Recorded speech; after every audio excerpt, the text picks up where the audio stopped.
प्यार से कहना धान नंकार जी। आज दिल्ली के इस परांगण में आप सभी के जहाँ दर्शन हो रहे हैं कुछ समय बाद, तो वहीं दूर देशों में भी सत्संग रूप माँ के दर्शन हुए। और ये भाव वही जो आज यहाँ भी दिख रहे हैं कि निराकार दातार ये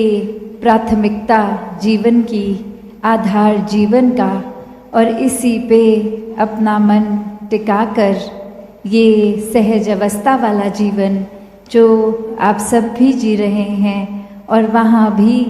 ब्रह्म ज्ञान द्वारा सभी अपना जीवन, चाहे वो समाज अलग तरह का, चाहे ये रोज़ की एक उठना बैठना, एक पूरी रूटीन अलग, फिर भी एक मन में ब्रह्म ज्ञान की ज्योति जो हर एक में ये आत्मा निराकार का मेल, कैसे एक मटीरियलिस्टिक दुनिया की जो बात करते हैं, तो यहाँ अगर कुछ और तरह के साधन हावी, वहाँ किसी और तरह के, तो बात वही के मन में तो ये निराकार, ये दातार, ये परमात्मा जिनके है,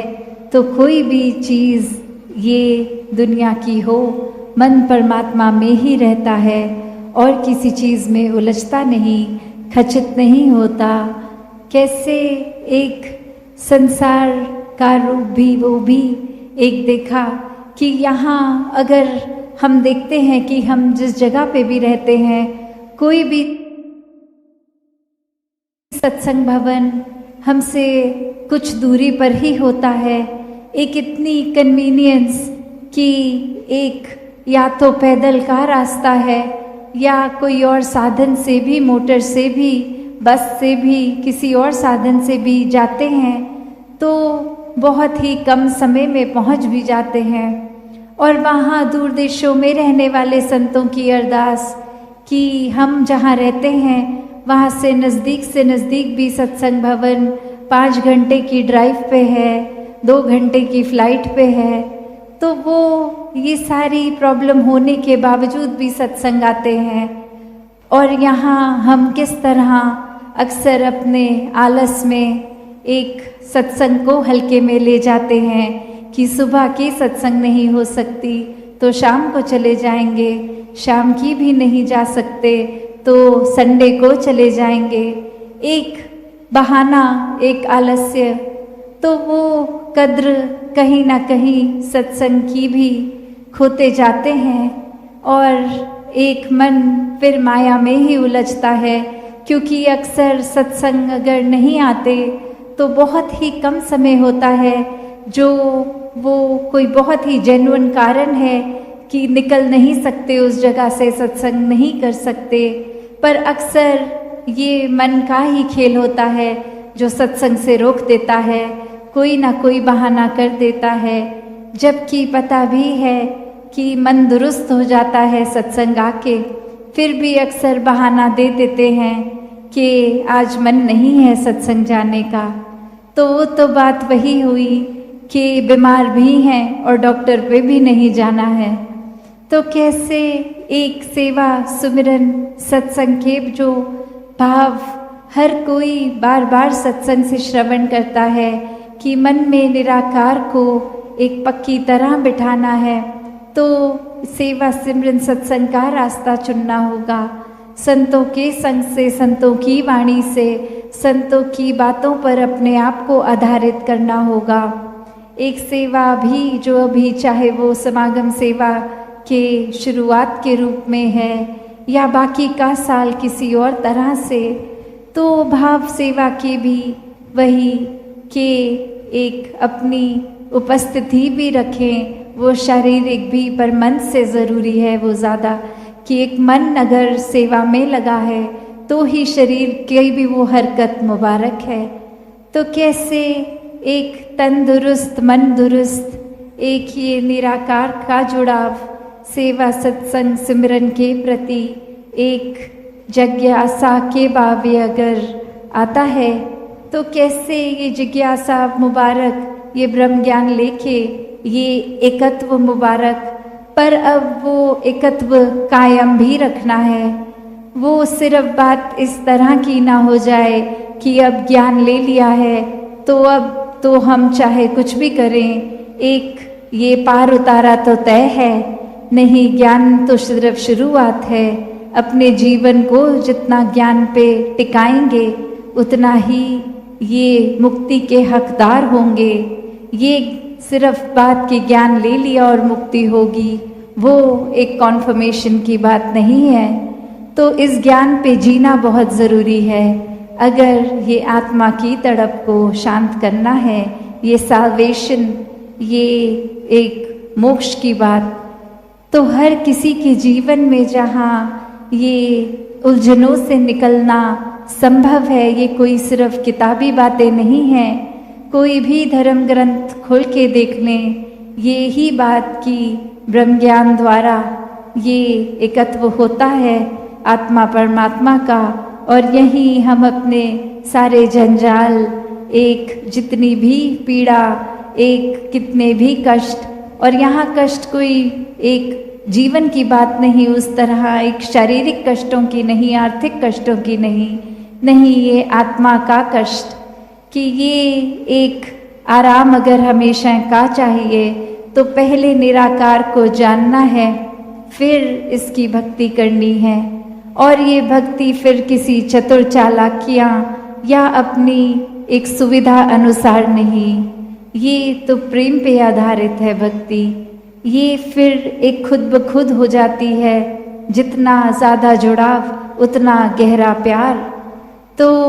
कैसे वही बात कि हम इंसानों में भी जब ये हमारी नज़र फ़र्क देखती है, कोई ना कोई कारण बना लेती है नफ़रत के, तो वहाँ मन में अगर हम ये सोच रहे हैं कि हम तो प्रभु प्रेमी हैं,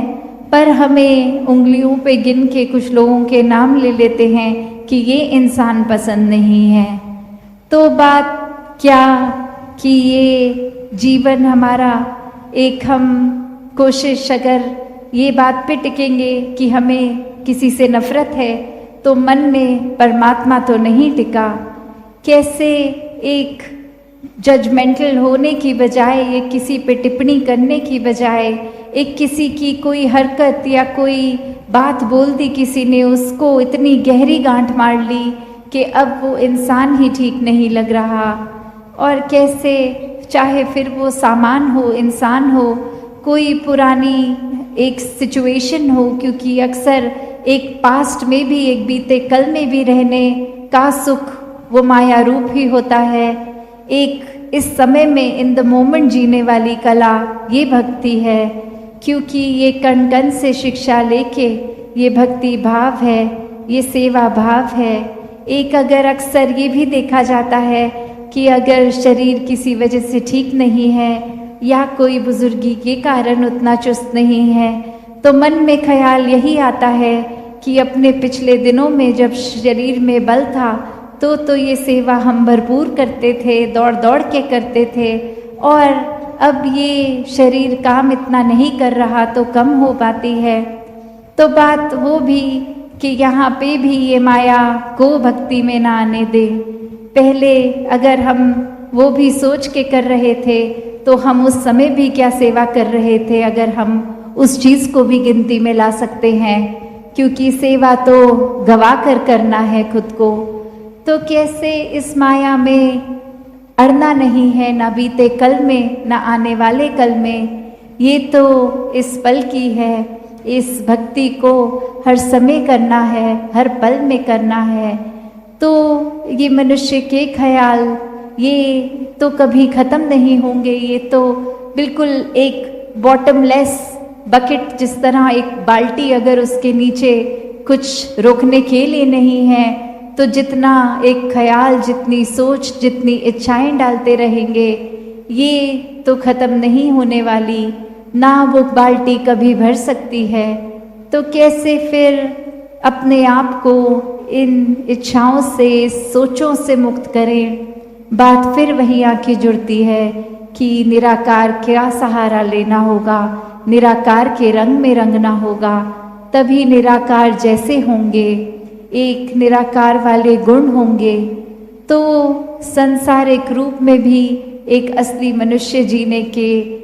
गुण हम में आएंगे जितना ज़्यादा इस परमात्मा से जुड़ाव होगा मन का। तो सभी यहाँ उपस्थित और वो भी बात हमेशा जो दासी को महसूस होती है,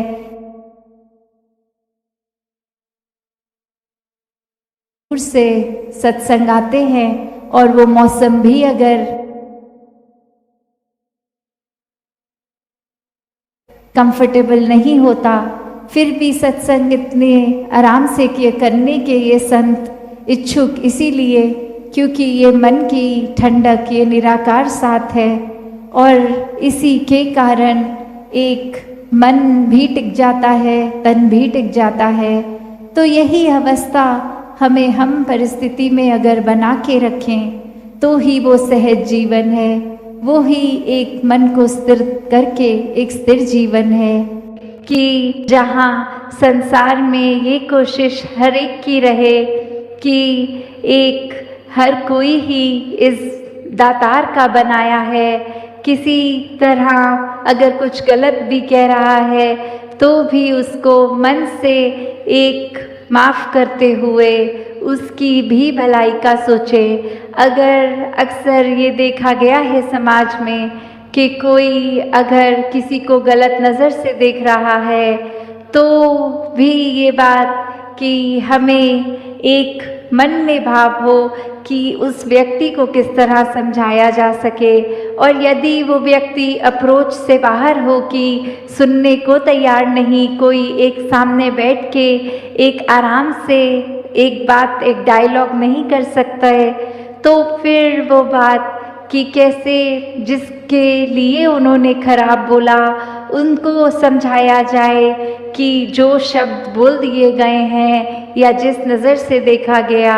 अब आप अपने मन से उन शब्दों को पकड़ के मत बैठो कि आपके लिए उन्होंने इतना खराब बोल दिया तो अब आप जीवन में कभी उस व्यक्ति से प्यार नहीं कर सकते। वो धीरे धीरे उनकी बात आपको भी अपने मन से एक समाप्त करनी होगी, क्योंकि ये इसका वो बात का मतलब ये नहीं कि आगे से वो पहला व्यक्ति फिर अगले दिन कुछ कड़वा नहीं बोलेगा, फिर अगले दिन खराब नहीं बोलेगा, पर ये इसलिए कि हम ही अगर अपने मन में दूसरों के प्रति एक खराब बातों को ही जगह देते रहेंगे तो अंदर से हम ही कहीं ना कहीं परेशान होंगे, स्वभाव में चिड़चिड़पन आ जाता है। कैसे फिर एक धीरे धीरे स्वाभाविक जो एक मुस्कुराहट चेहरे पे होती है वो फीकी पड़ जाती है। तो जो अच्छाइयाँ करनी है जीवन में वो इसलिए नहीं कि अच्छाइयाँ करके एक महान बनना है, या अगर अच्छाइयों को करेंगे नहीं तो कोई उसमें बुरी बात हो जाएगी, एक नुकसान हो जाएगा हमारा, पर अच्छाई इसलिए करनी है क्योंकि हम इंसान हैं और इंसान का काम ही अच्छाई करना है। मन में कोई बात को इस कदर नहीं बिठा लेना कि ये जीवन भर अब ऐसा ही हो गया, उस व्यक्ति ने ऐसा एक बार किया था तो अब जीवन भर का ठप्पा लग गया उस पे कि ये व्यक्ति हर समय ऐसा ही करेगा। बेशक करे, पर हमने कैसे फिर अपनी चेतनता को इस्तेमाल करना है कि शब्द तो सिर्फ शब्द ही हैं, किसी ने बुरे भी बोल दिए, एक कान से सुने दूसरे से निकाल दें, ज़रूरी नहीं वो एक कान से सुन के मन में बिठा लें हमेशा के लिए। तो कैसे एक खुद को भी पॉजिटिव रखने के लिए फिर यही निरंकार का ही आसरा लेना पड़ता है कि चाहे दूसरे का सुधार हो, दूसरे के स्वभाव में चेंजेस आए ना आए, पर हम अपने आप को उदास ना करें, क्योंकि ये निराकार, ये परम शक्ति, इसके अंदर इतनी पॉजिटिविटी है कि कोई एक आधे 2-10 व्यक्तियों की नेगेटिविटी अगर रखें तो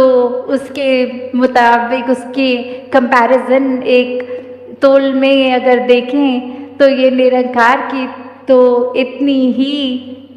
इतना ब्रह्मांड पॉजिटिविटी का इसमें है। तो हमें एक कुछ लोगों की वजह से अपने जीवन में खुद को मन खराब करना है, या इस निराकार से हर समय वो पॉजिटिविटी लेकर अपने आप को खुश रखना है, अपने आप को एक सेल्फ सस्टेनेबिलिटी की ओर लेके आना है कि हर बार इमोशंस भी हमारे इतने उदास नहीं कि कुछ दोस्त, कोई घर के मेंबर्स लगे रहें कि चलो अब उदास मत हो, अब ठीक हो जाओ, वो बात हो गई। नहीं, वो उनको भी हम अपना इमोशनल सपोर्ट के लिए क्यों डिपेंड हों किसी पे, जब ये निराकार ही साथ है। और हर पल में ये इमोशंस भी इसी पे अगर जोड़ लेंगे, जब तन मन धन निराकार का है तो ये मन के इमोशंस भी फिर इसी से आने जाने हैं। तो इस निराकार से ही जब वो शक्ति मांगे अपने लिए कि एक उदास होना लाजमी है, पर कुछ पलों के लिए अगर होके अपने आप को निरंकार के ऊपर कनेक्ट करके पॉजिटिव हो जाएंगे तो वो पल कब आए कब चले गए पता भी नहीं लगेगा। और वहीं उन पलों को अगर अपने दिमाग में बार बार सोचते रहेंगे, एक ये नेगेटिविटी के लूप में फंसते जाएंगे, फिर एक मन दलदल की तरह फिर हमें और ज़्यादा नेगेटिव सोचने पे मजबूर कर देगा। फिर निराकार का ख्याल नहीं आएगा, फिर एक कोई उम्मीद का रूप नहीं नज़र आता मन में। तो कैसे सिर्फ इसलिए नहीं निराकार को मन में बसाना कि निरंकार को बसाएंगे तो पॉजिटिव रहेंगे, नहीं, ये निराकार ने तो एक अपना रूप जो हमने पता है निराकार क्या है असली, तो उसको जब अपने हिस्से बांध लेंगे, दिल में बसा लेंगे, फिर वो बात ही नहीं कि मन से कहीं जाएगा उतर के। फिर एक जिस तरह हम कोई वस्तु अगर अपने कमरे में रख के कमरे को लॉक कर देते हैं तो वो पता ही है उस वस्तु ने अब खुद तो निकल के जाना नहीं है कमरे से बाहर, तो वो तभी जा सकती है अगर उसका ताला फिर कमरे का खुले और कोई आके फिजिकली उस चीज़ को उठा के कमरे से बाहर लेके जाए। तो जब इस मन में निराकार बस गया है तो अपने आप तो जाना नहीं है, पर बात वही कि हमने क्या अहंकार को या बुरी बातों को मन में अगर प्रवेश दे दिया तो फिर हमारे मन में कहाँ निरंकार ठहरेगा। अपने आप को अक्सर एक खुद को ही मूर्ख बना लेते हैं कि शायद हम बहुत अच्छे एक्टर हैं, किसी के सामने कुछ दिखावा कर देंगे अगला मान जाएगा, पर अपना अंतर्यामी हर कोई है, हर किसी को पता है वो कितने पानी में खड़े हैं। तो बात वही कि एक असली भक्ति, एक दिखावे वाली भक्ति, इसकी जो फाइन लाइन है कि अक्सर हम मन में तो सोच रहे होते हैं कि ये व्यक्ति जो कर रहा है तो बहुत बड़े भक्त हैं, हम भी ऐसा ही कर लेते हैं। तो वो व्यक्ति की भक्ति इसलिए कबूल है क्योंकि उनके मन के भाव वैसे हैं, पर यहाँ नकल करके अगर कुछ करा जा रहा है बिना भाव के तो वो हरगिज़ कबूल नहीं है। तो किस तरह ये भक्ति जहाँ कोई रूप ले, चाहे वो एक इबादत का रूप भक्ति, चाहे वो समर्पण का रूप भक्ति, चाहे वो प्यार का रूप भक्ति, बस वो एसेंस जो होता है वो एक भक्ति वाला जब तक भक्ति में नहीं तो चाहे कितना भी एक अच्छा दिखने वाला एक में कार्य कर रहे हों, पर वो भक्ति फिर भी भक्ति नहीं हो सकती। हमें पता है हमें सेवा सिमरन सत्संग करना है, हमने सबसे मीठा बोलना है, हमने दुनिया के प्रति एक काइंडनेस का भाव रखना है, पर हम किस नियत से कर रहे हैं, किस भाव से, किस हमें एक जीवन में अपने आप को क्या मानकर, डर से कि प्यार से, या कितने और जो भी फैक्टर्स हैं सबके साथ तोल के खुद को जब देखें तो देखें कि ये भक्ति तो एक इंडिविजुअलाइज्ड जर्नी है, एक अकेले की, एक कोई वो बात नहीं कि घर में कोई एक अगर भक्त है तो सभी पूरा घर की भक्ति परवान नहीं, हर एक को अपनी भक्ति करनी है। एक दातार से रिश्ता अपना खुद पक्का करना है, अपना रिश्ता, अपना इंडिविजुअल जर्नी, एक अपना रास्ता खुद इस भक्ति में जीवन का खुद ही बनाना है। तो जब भक्ति एक इस प्रकार की हो जाती है तो बहुत, जहाँ जीवन भी अपना जीते जी हर पल बहुत ही सिंपल महसूस होता है, फिर खुद ब खुद एक वो बात नहीं रहती कि अभी एक पल कोई आया जिनके घर में कोई दुख कष्ट है, उन्होंने अपने मन की बात रखी,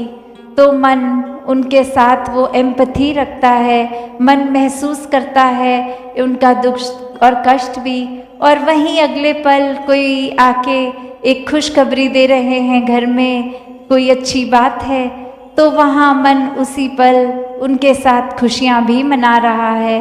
फिर भक्त का तो ऐसा जीवन हो जाता है कि हर कोई जिस प्रकार का है, उनकी कैसी एक स्थिति है, उसमें शामिल हो जाते हैं और पूर्णतः से फिर वो एक बात वो नहीं रहती कि एक की तो एक किसी एस्पेक्ट में शामिल होए पर दूसरे में नहीं, ये तो फिर एक बहते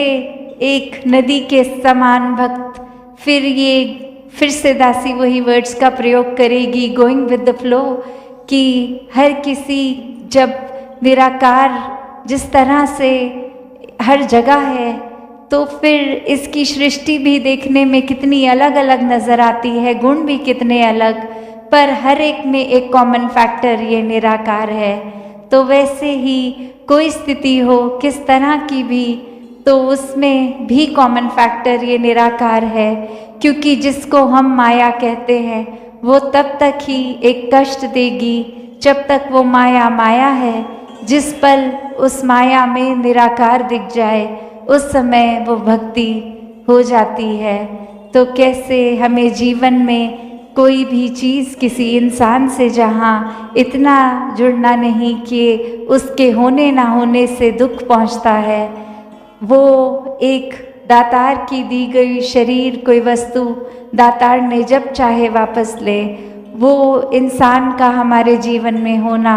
उसके गुणों से हमने खुद सीख लेनी, उसको आदर सत्कार प्यार देना, पर जब नहीं तो अपना ऐसा हाल नहीं कर लेना कि अपना जीवन ही फिर जीने लायक नहीं समझना,